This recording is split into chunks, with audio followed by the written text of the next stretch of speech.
সকলের কত প্রশ্ন কত প্রশ্ন কত প্রশ্ন যে দিদি আমি এপিসি কলেজে ভর্তি হতে পারবো কিনা, আমি 70% নাম্বার পেয়েছি, আমি এপিসি কলেজের হোস্টেলে থাকতে পারবো কিনা, আমি ট্রাভেল করতে পারবো কিনা, এপিসি কলেজের অ্যাড্রেস বলো, কোন কলেজটা বেটার হবে আমার জন্য। আমি সায়েন্স নিয়ে 70% উচ্চ মাধ্যমিকে পাশ করেছি, এবার আমি এপিসি কলেজে মাইক্রো যে সমস্ত যেই জিনিস সাবজেক্টগুলো যেমন জিওলজি, তারপর বোটানি, এই সমস্ত জিনিসগুলো নিয়ে পড়তে পারবো কিনা, হাজার হাজার প্রশ্ন। আজকে এই একটা ভিডিওতেই আশা করি তোমাদেরকে আমি সমস্ত প্রশ্নের উত্তর দিতে পারবো। তো hello everyone, welcome to my channel simple girl Snigdha. তোমাদের সকলকে স্বাগত। আশা করি তোমরা সকলে খুব ভালো আছো, আমিও অনেক ভালো আছি। বিগত অনেক দিন আমি কোনো ভিডিও দিই না, বাট আজকে আমি আমার সাবস্ক্রাইবারদের প্রচণ্ড রিকোয়েস্টে একটা ভিডিও তৈরি করছি, যেটা হচ্ছে এপিসি কলেজ রিলেটেড। এবং অনেকে এরকমও রয়েছে যে এপিসি কলেজের পাশাপাশি আরও বেশ কয়েকটি কলেজের বিষয়ে জানতে চাইছে।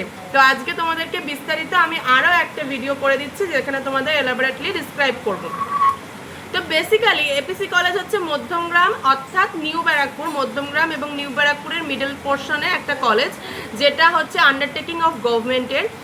যেখানে তোমাদের পারিপার্শ্বিক ধরো তোমরা দমদম, যাদবপুর এই সমস্ত এরিয়া বা ক্যালকাটা ইউনিভার্সিটি টাইপ অফ যে সমস্ত কলেজগুলি রয়েছে, সেখানে যা ফিজ অলমোস্ট সিমিলার ফিজে কিন্তু তোমরা এই এপিসি কলেজে ভর্তি হতে পারবে। এবং এপিসি কলেজে যে সাবজেক্ট ক্রাইটেরিয়াগুলি রয়েছে সেগুলি হিউজ ক্রাইটেরিয়া রয়েছে, এবং তো সেখানে কমার্স, সায়েন্স এবং আর্টস এই তিনটে ক্যাটাগরিতে তোমরা যে যেটা ইচ্ছুক সেটাতে ভর্তি হতে পারবে। এর পাশাপাশি এপিসি কলেজে যদি তোমাদের 70% থাকে বা 60% থাকে, অনেকেই এই বিষয়টা নিয়ে প্রচণ্ড একটা খিচুড়ি মার্কা জিনিস তৈরি হচ্ছে। তো বেসিক্যালি তোমরা অনেকে জানো আবার জানো না যে 2024-এর পরবর্তীতে যারা কলেজে ভর্তি হয়েছে, 2023-এর পরবর্তীতে যারা কলেজে ভর্তি হয়েছে তারা প্রত্যেকে কিন্তু এনইপি সেকশনের স্টুডেন্ট রয়েছে।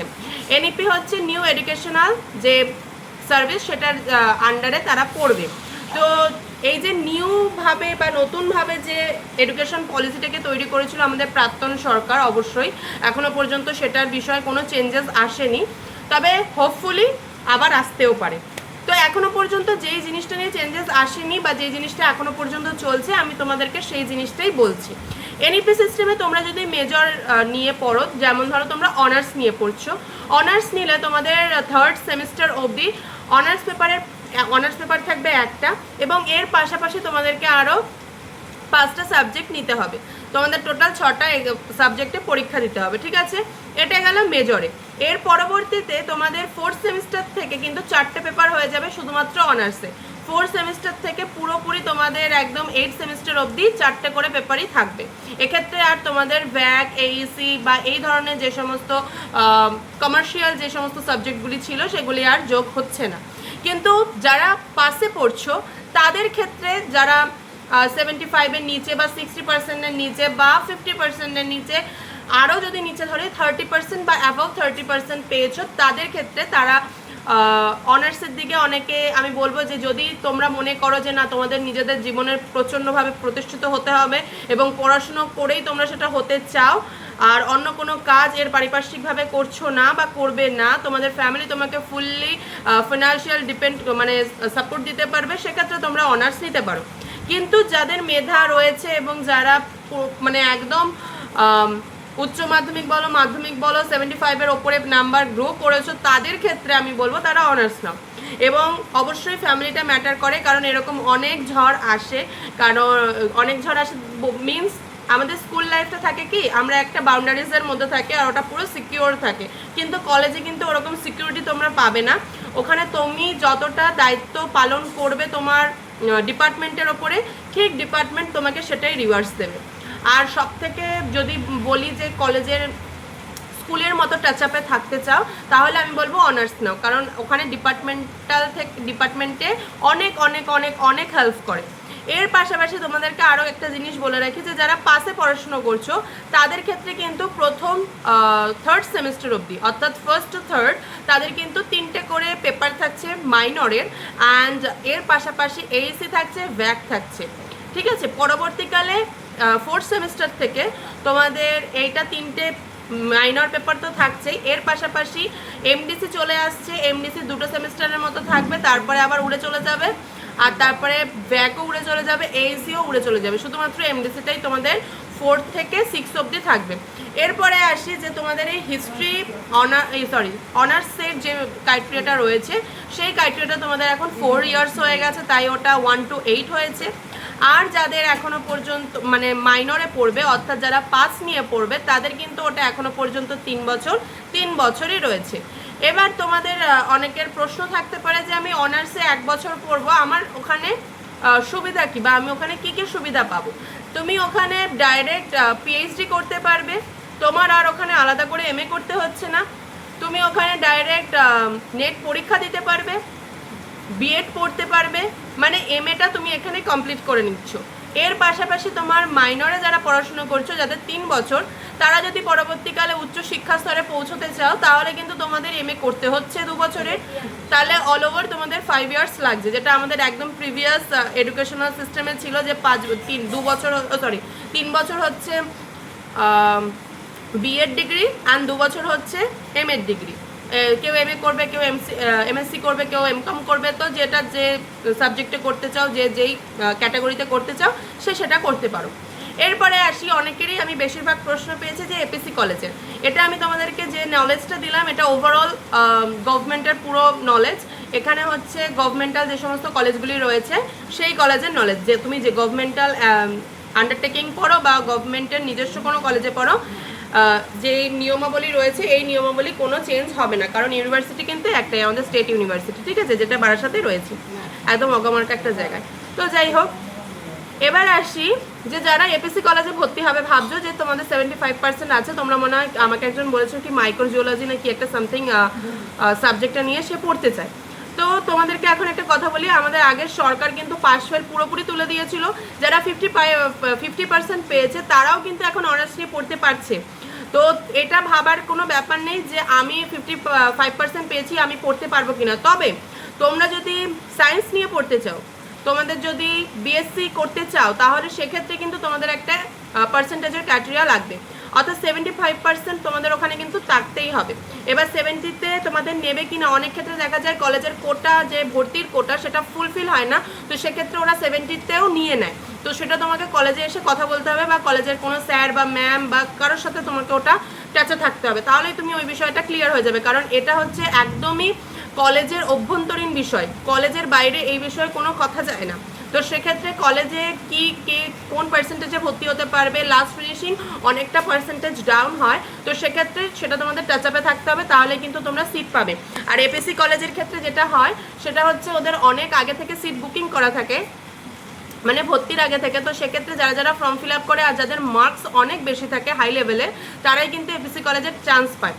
তবে তোমাদেরকে আরও একটা কথা বলে রাখি, এপিসি কলেজে ভর্তির পাশাপাশি ওখানে কিন্তু ইন্টারনাল বা প্রজেক্টের নাম্বারটা কিন্তু অনেকটা লেস দ্যান দেয়, সেক্ষেত্রে কিন্তু আমাদের বিরাটি কলেজ অনেকটা বেটার দেয়। তো তোমরা চাইলে বিরাটিতেও ভর্তি হতে পারো, কিন্তু সেক্ষেত্রে কিন্তু তোমরা যারা আমি পার্সোনাল তোমাদেরকেও যদি বলো পার্সোনালি বা জানাবো, সেক্ষেত্রে তোমরা যারা নর্মাল আর্টস নিয়ে পড়তে চাইছো তারা বিরাটিতে যাও, আর যারা এমকম বা এমএসসি করতে চাইছো তারা বেটার কলেজে যাও, কারণ তোমাদের ব্রাইট ফিউচার ওয়েট করছে। তো সেক্ষেত্রে তোমাদের ফিউচারকে আরও ব্রাইট করতে গেলে তোমাদের অনেক ল্যাবরেটরি মানে অনেক উন্নত মানের লাগবে। তো সেক্ষেত্রে তোমাদেরকে ভালো একটা কলেজ যেমন লাগবে, ভালো একটা ল্যাব লাগবে, তার পাশাপাশি ভালো একটা শিক্ষক লাগবে।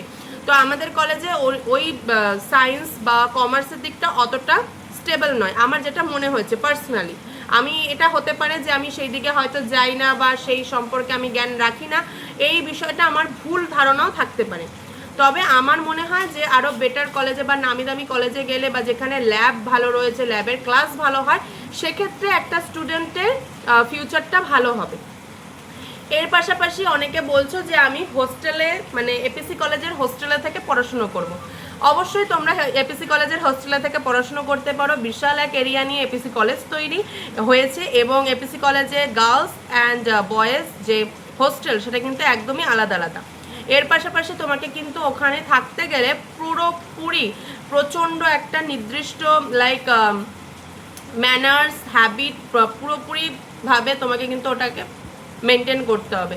দেখা গেল তোমার এখন একটা খুব ইম্পর্টেন্ট কাজ পড়েছে, তুমি রাত্রি 10টার সময় হোস্টেলে ঢুকছো, এই জিনিসটা কিন্তু ওরা একদমই টলারেট করে না। 6টা না 5:30 মনে হয় ওদের লাস্ট হোস্টেলে ঢোকার টাইম। তো ওই টাইমের মধ্যেই তোমাকে হোস্টেলের সমস্ত কাজ সেরে ঢুকতে হবে। এর পরবর্তী সময় যদি তুমি হোস্টেলে ঢোকো সেক্ষেত্রে কিন্তু তারা আর সেখানে তোমাদেরকে হয়তো ঢুকতে দেবে না বা অনেকটা বড় পানিশ করতে পারে। এর পাশাপাশি তোমাদেরকে আরও একটা কথা বলে রাখি, যারা দূর থেকে হোস্টেলে থেকে পড়াশুনো করবে ভাবছো, দেখো সবসময় আমাদের মাথায় ভালোর সাথে খারাপটাও রাখতে হয়। তো ভালো, যেমন ভালোর দিকটা তো ভালো, অবভিয়াসলি ভালো হলে তো খুবই ভালো কথা, কিন্তু যদি ভালো না হয় সেক্ষেত্রে তোমরা ওখানে থাকা যে টিচার ইনচার্জ বা যারা হস্টেলের দায়িত্বে থাকে তাদেরকে সঙ্গে সঙ্গে কল করবে এবং তাদেরকেই সমস্ত বিষয় তোমাদের সুবিধার কথা বলবে। এবার আসি হস্টেল ফিস। তোমাদেরকে বলে দিয়েছিলাম আমি যে 4 থেকে 5,000 টাকা পার মান্থ তোমাদের পড়বে। আর ইয়ারলি যদি তোমরা করতে চাও তাহলে কিন্তু 60,000 মতো তোমাদের পড়বে। এর পাশাপাশি তোমাদের আবার খাবার খরচা আছে, সেটা আমি এখনো পর্যন্ত যা শুনলাম যে ওখানে ক্যান্টিনের খাবার অতটা বেশি ভালো দেয় না। তো তোমরা যদি ওখানে মানসিকভাবে মানে খেতে পারো বা থাকতে পারো সেটা তোমাদের প্রফিট, আর যদি না থাকতে পারো তাহলে হয়তো বা তোমাকে আলাদা করে চার্জ পে করে খাবার খেতে হবে বাইরে থেকে, যেটা তুমি খাবার খাবে। তো এই সমস্ত বিষয়গুলোকে মাথায় রাখবে। আর বাড়ি থেকে আমি দেখলাম এখানে একটা মেয়ে আসবে, যে মেয়েটা খুবই ভালো, ওর অনেক অনেক অনেক অনেক অনেক ট্যালেন্ট রয়েছে। তো সেক্ষেত্রে যারা এরকম ট্যালেন্টফুল মানুষেরা রয়েছে বা ছাত্রছাত্রীরা রয়েছে তাদেরকে বলবো যে প্রত্যেকটা কলেজেই কালচারাল বিভিন্ন ধরনের অ্যাক্টিভিটিস হয়, লাইক গান, নাচ, আবৃত্তি, তারপরে অ্যাঙ্কারিং, তারপরে ডিবেট, এই জিনিসগুলোতে পার্টিসিপেট করবে, কারণ কলেজ থেকেও অনেক অনেক অনেক অপরচুনিটি তোমাকে বাইরে দেবে যেখানে তুমি নিজেকে প্রতিষ্ঠা করার পথ খুঁজে পাবে। তো তাদের যে সমস্ত কম্পিটিশনগুলো তোমাদেরকে বলবে যে তোমরা এখানে যাও, তোমরা ওখানে যাও, কখনো বলবে না যে না আমি যাবো না।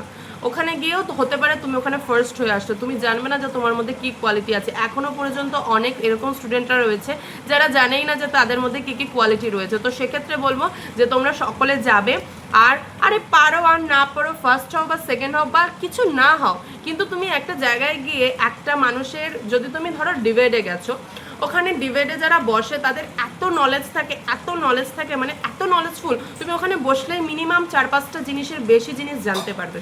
তো এর থেকে আর বেশি কিছু হয় না।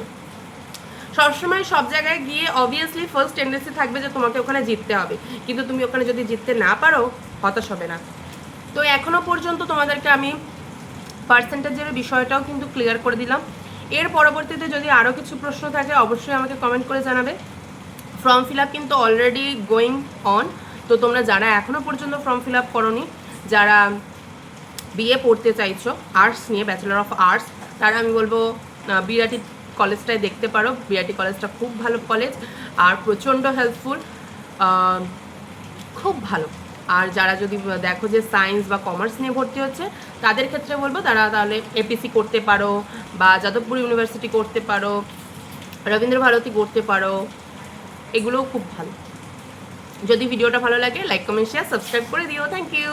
আর আমাকে এত সুন্দর সুন্দর কমেন্ট করে জিজ্ঞাসা করার জন্য এবং একটা রিলেটেড ভিডিও বানানোর জন্য অনেক অনেক ধন্যবাদ। আমি এখানে আর কারো নাম নিলাম না, থ্যাংক ইউ সো মাচ। তোমাদের ইন্ডিভিজুয়াল করে আর কিছু বললাম না, থ্যাংক ইউ। আমার ভিডিও দেখার জন্য অনেক অনেক ধন্যবাদ।